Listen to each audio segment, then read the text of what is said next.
শ্রেষ্ঠ নবীর উম্মত মোরা, আনন্দের আর সীমা নাই। ঈদে মিলাদুন নবীর দিনে জুলুস করে শান্তি পাই, ঠিক কিনা বলেন? শ্রেষ্ঠ নবীর উম্মত মোরা, আনন্দের আর সীমা নাই। ঈদে মিলাদুন নবীর দিনে আমরা জুলুস করে শান্তি পাই, ঠিক কিনা বলেন? শান্তি পাই কি পাই না বলেন? শ্রেষ্ঠ নবীর উম্মত মোরা, আনন্দের আর সীমা নাই। ঈদে মিলাদুন নবীর দিনে জুলুস করে শান্তি পাই।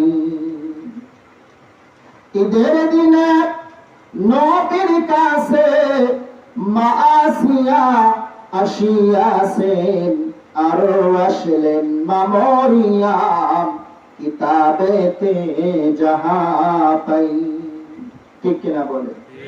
যেদিন আমার রাসূল দুনিয়ার বুকে আসলেন, সেই দিন ওই ঘরে উপস্থিত কে কে ছিলেন?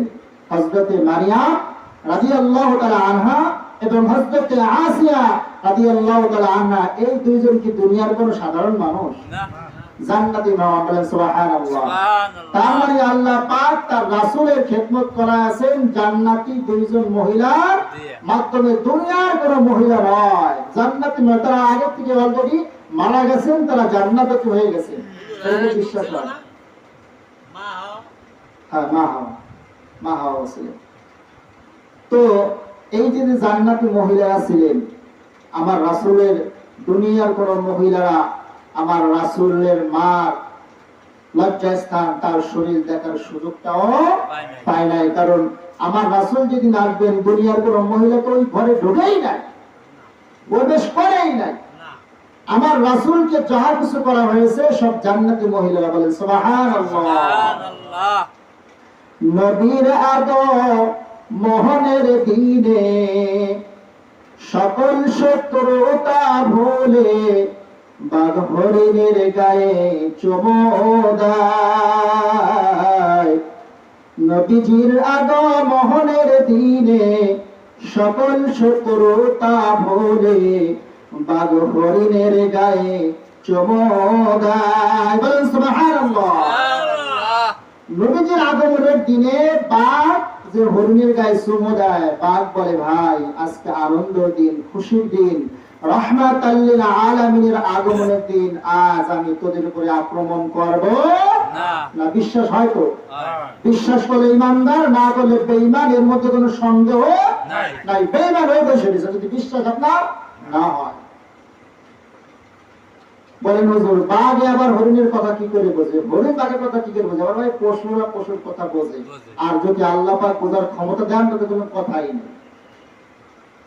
তো বাঘকে আল্লাহ পাক আকল দিয়ে দিলেন, বুদ্ধি দিয়ে দিলেন, বিবেক দিয়ে দিলেন। ও বাঘ, আমার রাহমাতাল লিল আলামিন আজকে আগমন করছেন, খবরদার আজ তোমার শিকার বন্ধ, শিকার করা যাবে না।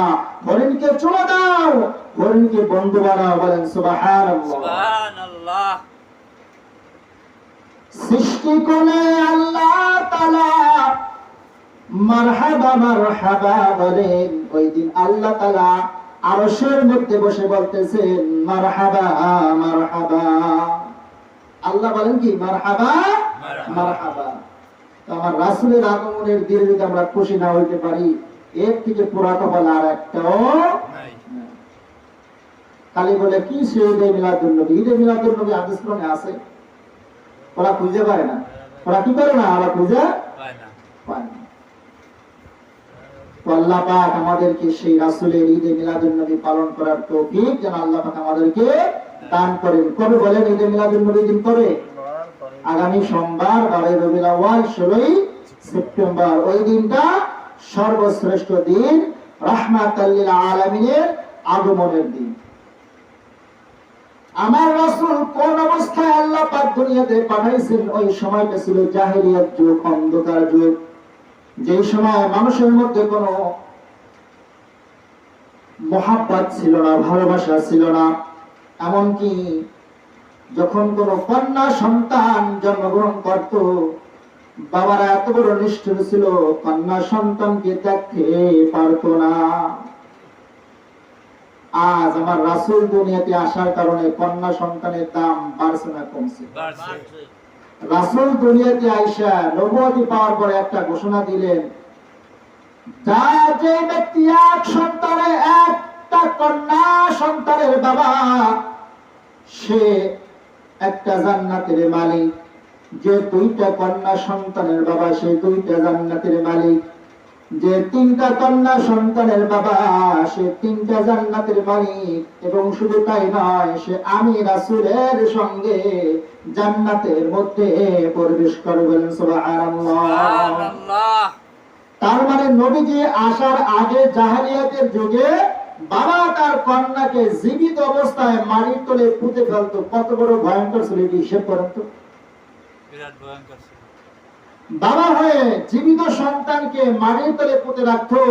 এর চাইতে জঘন্য অপরাধ আর আছে বলেন? একটা জীবন্ত মানুষকে কি করে মাটির তলে পুঁতে ফেলতো? কত বড় ভয়ঙ্কর যুগটা তখন ছিল। আল্লাহ রাসূল আগমন করার পর কন্যা সন্তানের দাম বেড়ে গেল। আর থেকে কন্যা সন্তানকে হত্যা করা বন্ধ করে দিল, আর হত্যা করলো না। এই কন্যা সন্তান হত্যা থেকে বাঁচলো আমার রাসূল আগমনের কারণ। বলেন সুবহানাল্লাহ। এই যে আমি বলবো, আমার রাসূলের প্রতি মহব্বত বেশি মহিলাদের হওয়া দরকার। আজকে যারা মহিলা দুনিয়াতে আসছে, বিভিন্ন পদমর্যাদা উঠছে আমার রাসূলের ওসিলায়। আমার রাসূল যদি সেই দিনকে বাধা করতো, আর রাসূল যদি না আসতো, কন্যা সন্তান পৃথিবীর বুকে একটাও থাকতো না। আমার রাসূলের ওসিলায় আমার রাসূল কন্যা সন্তানদেরকে সব থেকে মূল্যায়ন করেছেন। মহিলারা মনে করে যে আমরা ঠকাইছি, অথচ রাসূল বলেছেন আমি কোন মহিলাকে ঠকাইনি, বরং জিতেছি। মহিলারা 4 জায়গা থেকে সম্পত্তি পায়। কয় জায়গা থেকে? 4 জায়গা থেকে সম্পত্তি পায়। আর ছেলেরা ওই বাপের নামে যা আছে ওই থাকলি পাবি, না থাকলি নাই। বাপের নামে যা আছে থাকলি পাবি, না থাকলি নাই।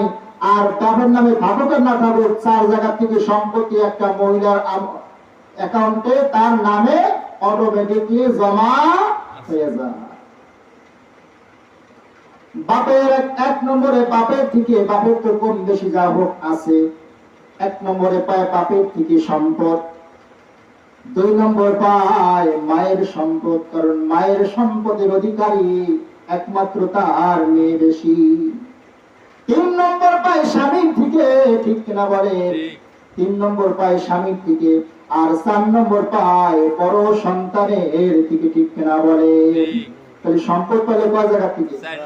আপনি ওদের কয় জায়গা থেকে? তাও পান কিনা সন্দেহ। যদি তাৎপর্য করে দেয় তো শেষ। আর একটা মহিলা 4 জায়গা থেকে সম্পদ মাস্ট বি পাবেই, এর মধ্যে কোনো সন্দেহ নাই, কোনো ভুল নাই। স্বামীর সম্পত্তি স্ত্রী তো অবশ্যই পাবে। আর ওই তার স্বামী, তার যে বড় সন্তান, তার নামে ট্রান্সফার হওয়ার পর ওই বড় সন্তানের একটা অংশ মা পায়। আর নিজের মা তো আছেই, নিজের বাবা তো আছে। সুতরাং মহিলারা 4 জায়গা থেকে সম্পত্তি অটোমেটিকলি অটোপাস, এটাকে আমি বলি অটোপাস, অটোমেটিকলি একটা মহিলার আমলনামায় 4 জায়গা থেকে সম্পত্তি জমা অটোমেটিকলি হয়ে যায়। এর মধ্যে কোনো সন্দেহ নাই। আমাদের সমাজে মহিলারা বোঝে না, তাই জানে না, কিন্তু সম্পত্তি পায়। তো আল্লাহ রাসূল মহিলাদের দাম কমাইলো নাকি বাড়াইলো? বলে বাড়াইলো। এই জন্য মহিলাদের প্রতি ভালোবাসা আল্লাহ রাসূলের প্রতি বেশি হওয়া দরকার, ঠিক কিনা বলেন? ঠিক। এই জন্য আল্লাহ রাসূল এই দুনিয়ার বুকে আসার পর সকল ফিতনা, সকল বালা মুসিবত, সকল দুর্নীতি, অত্যাচার সব কিছু আমার রাসূল আগমনের পর বন্ধ হয়েছে। আমরা এতে খুশি না বলেন? খুশি। আমরা খুশি হয়ে নবীর দুরূদ শরীফ পড়ব ইনশাআল্লাহ। দেখেন আমার নবীর নামে দুরূদের কথা